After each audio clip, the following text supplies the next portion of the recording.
Japanese bow is the length.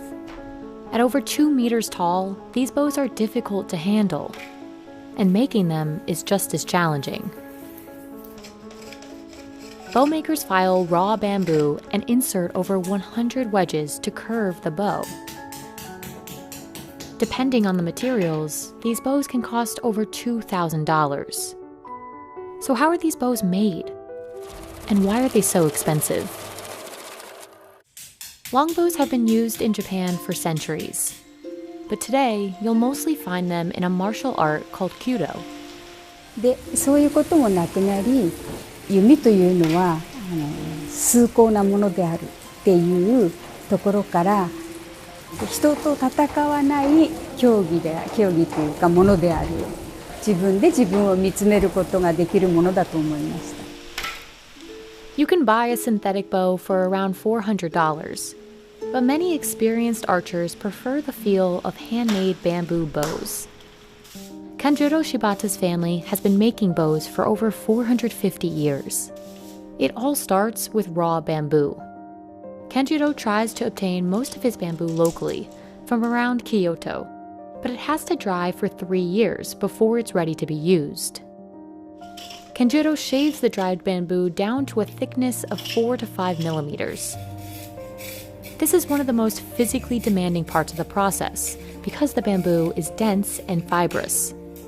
マダ系を使います。加工しにくい。だから弓を作る人間には非常に弓や中瀬でありますけども。A Japanese bow consists of 3 main layers: 2 pieces of bamboo and an inner core called nakauchi. The nakauchi is made out of laminated bamboo and wax tree wood, and it's much harder than the bamboo on the outside. でその柔軟性に富む材料だけで弓を作りますとよく曲がることは曲がるんですけども元へ戻る力がすごく弱いんです。で柔軟性に欠ける材料と柔軟性に富んだ材料を合わせてそれぞれの長所を生かすためにこういうふうに竹とその木を合わせて作るのが日本の弓なんです。Kanjuro glues filed bamboo on either side of the nakauchi to form the bow. For some bows, he uses a natural glue called nibe, which is harder to work with, making the final product more expensive than the bows that use synthetic glue. But the hardest part is bending this straight bamboo into the shape of a bow.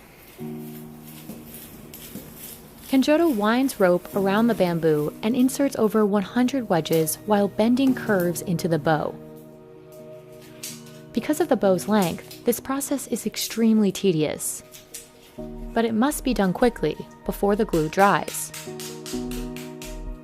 Thanks to decades of practice, it takes Kanjuro around 10 to 15 minutes. つくことによって、この竹2枚と中打ちという部材3つがぐっとこう締まって、圧着できます。その時点でだいたい弓の良し悪しは決まってしまいます。Despite the importance of this step, Kanjuro only shapes his bows by eye. でそれは別に型を当てて全部ここの曲がる R はこれだけっていうのは決まってなくて全部自分とやっぱり頭の中で描いたものをこうしようという描いたものを全部手に伝えてやっていきますので今縄を巻いてくさびを打っていたくさびを打って作る形っていうのは弓の自分が作りたい弓の形の反対側の曲線を描かされるわけ。弓の強さと反発力を高めるような仕事。After the glue dries, Kanjuro removes the wedges and bends the bow into its final shape. 見た目は華奢に見えるんですけども使ってみると手強くて強いだけじゃなくてなんていうかなキレがいいとか反発力が強いとか弓の性能というのはやっぱり軽くてその割に強くてキレがある使ってて気持ちがいい。Kanjuro's bows cost anywhere from $900 to around $2,200, depending on the materials used. But bows made for display can cost a lot more. 弓一針で値段の一番高いものってやっぱり60万70万という意味ありますね。弓の値段としては漆を塗ったりいろいろ加色すればキリがないんですけども。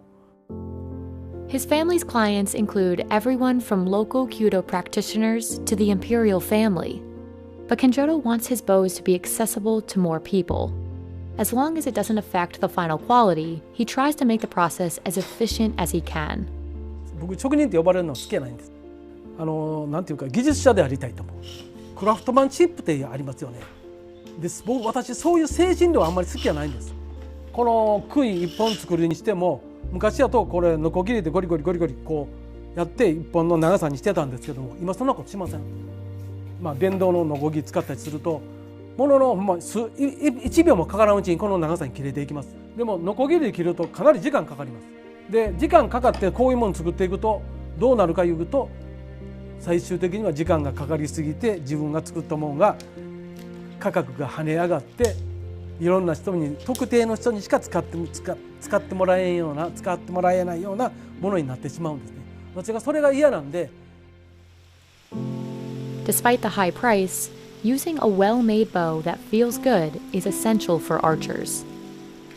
で自分が弓を買う時の求めて買う時の基準はやはり引き味、しなやかさとかそういう体にマッチしてくるでそういう感じを弾いてみて選んでます。